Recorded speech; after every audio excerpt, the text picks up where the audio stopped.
Vinícius Manquinha, torcedor do Galo. Confesso que queria a saída do Vargas, mas mesmo ele entrando no final do jogo, ter ficado na geladeira, ele entra e dá o sangue. Qual está sendo a percepção do Galo? Tem novidades? Ô Manquinha, você está caindo no canto da sereia. Perceba como o Vargas funciona.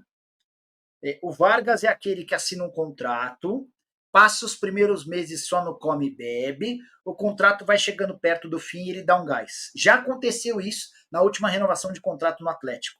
Ele terminou a temporada bem, ganhou mais um ano de contrato, passou os primeiros meses só enrolando o Atlético e agora parece estar mostrando serviço. E eu não caio mais nessa. E aí deixa eu só dar mais uma informação sobre Atlético e Cruzeiro. O Cruzeiro encaminhou a renovação do contrato Master com a Betfair. Hoje o Cruzeiro ganha 25 milhões de reais por ano. Vai passar a ganhar 43 milhões de reais fixos por ano da mesma Betfair a partir de 2025. Há nesse contrato também gatilhos que podem aumentar em mais 7 milhões de reais, o contrato totalizando 50 milhões por ano. Trata-se hoje do quarto maior contrato de patrocínio Master do futebol brasileiro, atrás do Corinthians, do Flamengo e do São Paulo. O Fluminense também está nessa parada, né? O que eu quero dizer com todos esses números? Que o Atlético ficou muito defasado. O Galo hoje tem um contrato de patrocínio com a Betano de 18 milhões de reais por ano. Com gatilhos pode chegar a 22. O Atlético precisa resolver isso de forma urgente, tá? Quais os valores e o acordo financeiro entre Galo, Santos e Patrick? Bruno, vamos lá. O presidente Marcelo Teixeira chegou até a falar em empréstimo, nesse ano com obrigação de compra. O que eu ouvi é diferente. Há um acordo fechado para que o Santos pague ao Galo $1 milhão em 12 parcelas. Esses pagamentos serão feitos no ano que vem. A alegação é de que o Santos, nesse momento, tem dificuldade financeira. Então, o custo da operação é de $1 milhão por 80% dos direitos econômicos. Há a possibilidade de bônus de $250 mil que o Santos pagaria ao Galo se o Peixe conseguir classificação para a Libertadores durante os 3 anos de contrato do Patrick vestindo a camisa do Santos. Então a operação é de $1 milhão, podendo chegar a $1 milhão 250 mil. Nicola, como é que vai funcionar o salário do Patrick nesse ano? O Patrick ganha 800 mil por mês, só que desses 800, algo na casa dos 200 é em luvas, ele não vai ter mais direito a luvas. Então ele deve ganhar 350 mil por mês no Santos, o restante vai ser pago pelo Atlético em meio a um processo de rescisão contratual. O Atlético vai gastar menos do que gastaria se tivesse o jogador até o fim do ano e vai ter no ano que vem essa compensação financeira de $1 milhão. Tá explicado? Leandro Ehringer, parceiraço aqui do canal do Nicola. Boa noite, Nicola. E o Dodô no Galo? Vamos perguntar para o Júnior Pedroso se tem alguma possibilidade de... O Júnior Pedroso é o mesmo empresário do Gabigol. Juninho, boa noite. Tudo em ordem por aí? Alguma chance de o Dodô trocar de clube até amanhã? Dodô, lateral esquerdo, que pertence ao Santos, está encostado lá. Amanhã se encerra a janela de inscrições, tá?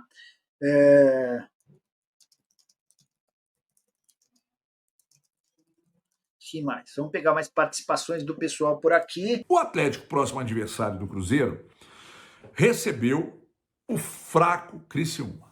O time do Criciúma é limitadíssimo, é fraco, vai lutar desesperadamente contra o rebaixamento, é um time ruim. E nem assim o Atlético conseguiu vencer. O Atlético criou para vencer? O Atlético jogou para ganhar? Sim. Criou para vencer o jogo? Sim. Teve volume para vencer o jogo? Sim. Então tudo era favorável. Melhor elenco, jogando em casa, segue invicto, né? Com Milito, enfim. Mas não fez grandes vantagens nos 2 jogos, daqui a pouco a gente vai falar disso. Então, jogou para ganhar, mas não ganhou. Não adianta, quando o ataque não funciona, mas o Scarpa vai lá e abre o placar, o Atlético lá atrás é 2 ataques do adversário, e aí o adversário acha o gol, é um negócio impressionante. Foi o que aconteceu. E aí, o fraco Criciúma, que é uma casca de machucado na vida do Atlético desde a década de 90, mais uma vez, estava lá, a casquinha estava lá, e levou um pontinho precioso para eles, comemoraram como se fosse uma vitória, e com razão, né? Porque, afinal de contas, o Atlético é um time badalado até aqui. E, gente, é início de campeonato, tem muita coisa pela frente. Vocês lembram muito bem do Botafogo do turno e do Botafogo do retorno, do Atlético do turno e do Atlético do retorno. Não estou me apegando a isso para explicar nada, mas o início do Atlético é muito ruim. E por que é muito ruim? Porque eu olhando para a estreia do Atlético contra o Corinthians e o empate, olhando para o segundo jogo contra o Criciúma, o Atlético teve uma tabela até aqui, conforme eu disse ali atrás, melhor, por exemplo, que a do principal rival, que é o Cruzeiro. Porque o Atlético pegou duas equipes que se equivalem na ruindade.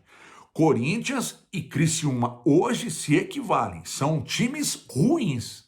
E o Atlético conseguiu, tudo bem, se empatar com o Corinthians fora, mesmo com o time ruim que o Corinthians tem, um elenco deficitário também, vai, é casa do adversário, a atmosfera é pesada, é difícil jogar lá e tal. Agora, em casa com o Criciúma, o Atlético tá de brincadeira, né? Então, jogou com volume e tal, Scarpa foi lá, fez o gol, depois o Milito foi lá, saca Hulk, Paulinho, Scarpa e tal. Se o Atlético tivesse ganhado o jogo por 1-0, essas alterações, elas nem seriam notadas, discutidas e tal. Mas como o Atlético empatou o jogo, aí todo mundo fica pistola, questiona e com razão. E com razão. Nem achei que os caras que entraram mal, não. O Atlético tentou, buscou, mas aí o Criciúma se fechou, empatando ali, era um ótimo resultado para ele, se fechou e o Atlético não conseguiu fazer o segundo gol, e aí vai para o Clássico, em casa, onde ainda não venceu o adversário, com o adversário vindo de um empate docinho, uma campanha melhor até aqui, e até o Hulk foi perguntado sobre a questão da pressão. Tem pressão todo jogo, teve contra o Criciúma. No entanto, teve pressão, mas não funfou, o negócio não virou, não conseguiu vencer. Então, de certa forma, tem uma pressãozinha, né? Jogar contra o Cruzeiro, em casa onde o Cruzeiro ainda não perdeu, tem uma pressãozinha, né? Não sei se o Milito vai conseguir trabalhar a cabeça dos jogadores para transformar essa pressão em algo de positivo. Esse jogo torna-se um jogo interessante, mais interessante ainda, exatamente porque os dois vêm de empates com gostos absolutamente distintos depois dessa rodada. Então, reafirmo, hein? O Atlético até aqui, ó, se fizermos, traçarmos um paralelo entre o que o Cruzeiro enfrentou até agora e o que o Atlético enfrentou, o Cruzeiro teve adversários mais difíceis, conseguiu somar 4 pontos. O Atlético, e poderia ter, inclusive, ter somado 6. O João Ricardo fechou o gol lá, e por isso o Cruzeiro não venceu o jogo. Do outro lado, o Atlético enfrentou duas equipes ruins, que se equivalem na ruindade, e somou 2 pontos. Então, mais do que nunca, a torcida do Atlético vai cobrar e muito essa primeira vitória diante do rival, que ainda não aconteceu, jogando em casa. E a gente fica de olho, porque além de tudo isso, além do clássico, tem a questão do Edenilson se mandando para o Grêmio. Lá no Sul falam ainda da possibilidade do Gemerson, acho que o Atlético não deve liberar o Gemerson, e entendo que, inclusive até sexta-feira, eu acho que pode pintar um zagueiro no Atlético aí, não sei. É achismo puro, eu não tenho nenhuma informação sobre isso. É achismo mesmo. Acho que pode pintar até sexta-feira alguma coisa de zagueiro aí. Enfim, é isso, minha gente. Vamos embora. Muito obrigado a todos. Sempre. Minha rapaziada, teremos mais um clássico, né, entre Cruzeiro e Atlético dentro da Arena MRV, né, onde o Atlético não conseguiu ainda vencer o seu rival, né, desde que o Atlético começou a jogar na sua arena, ainda não venceu a equipe do Cruzeiro, né, e esperamos que dessa vez aí o Galo consiga, né, vencer a equipe do Cruzeiro, até porque o Atlético não começou bem, né, o Campeonato Brasileiro. Já são 2 empates, né,